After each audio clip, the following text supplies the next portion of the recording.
आपल्यासोबत खासदार श्रीरंगाप्पा बारणे आहेत. आपण तुम्ही घटनास्थळावरती आलेला आहात. एकाचा मृत्यू झालाय. या दुर्घटनेला जबाबदार कोण आहे असं तुम्हाला वाटतं? निश्चितपणे ज्याच्यावरती जबाबदारी कचरा संकलनाची दिलेली आहे, वेस्ट टू एनर्जी प्रकल्प झोन कुणी राबवतो, जो कचरा कुणी संकलन करतो, याच्यावरती जबाबदारी. परंतु प्राथमिक स्तरावरती माहिती घेतली असता हा गेल्या अनेक वर्षापासूनचा कचरा संकलन या ठिकाणी केलेले आहे आणि कचरा या ठिकाणी संकलन करत असताना या कचऱ्याचा डोंगर खर्च झालेला आहे.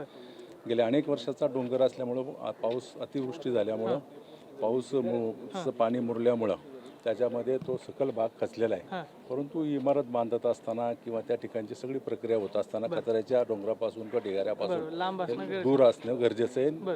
हे प्राथमिक स्तरामध्ये महापालिकेच्या अधिकाऱ्यांनी किंवा संबंधित पाहणाऱ्या कोणी असेल त्यांनी ती काळजी घेतली पाहिजे होती. नाही, मात्र याची चौकशी होऊन जबाबदारी निश्चित झाली पाहिजे का कोणावरती तरी? म्हणजे की या सगळ्या घटनेची जबाबदारी निश्चित झाली पाहिजे, त्याची सर्व चौकशी केली पाहिजे, जो कोणी दोषी आहे त्याच्यावरती कारवाई केली. नाही, मात्र कचऱ्याच्याच बाजूला इमारत असणं, 30 मीटरचं जरी जागा सोडलेली असली तरी भविष्याचा विचार करून इमारत दुसऱ्या जागेमध्ये करणं किंवा भविष्यामध्ये कचऱ्याचा डोंगर झाला तर तो खाली येऊ शकतो. कचऱ्याच्या डोंगरच्या बाजूला इमारत उभी करणं ह्याच्यातच मुळात महापालिकेच्या कोणी हा प्रकल्प केला आहे ते चुकीचं आहे. बरं, त्याला परवानगी देणे ते पण चुकीचं आहे. कचऱ्याच्या पासून दूर खरं तर या सगळ्या गोष्टी पाहिजे होत्या.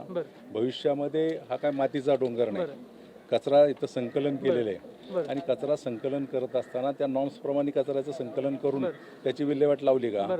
तुम्ही स्वतः चौकशीची मागणी करणार. आयुक्त असं म्हणतात की नैसर्गिक आपत्ती आहे, नैसर्गिक आपत्ती म्हणून जबाबदारी झटकते का महापालिका? मी कुणी जबाबदारी झटकून चालणार नाही.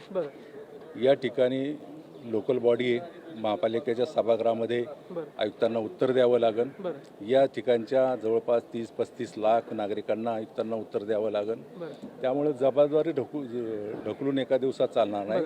याची पूर्ण चौकशी होऊन कारवाई करायला मी संबंधित आयुक्तांना मी सांगणार. आपण पाहतोय की या घटनेची जबाबदारी निश्चित होऊन कारवाई झाली पाहिजे अशी प्रतिक्रिया खासदार श्रीरंगाप्पा बारणेंनी दिल्यास पाहिल्यामध्ये. Camera person VK Chavan, Pradeep Kapse, TV9 Marathi, Pune, Mulshi.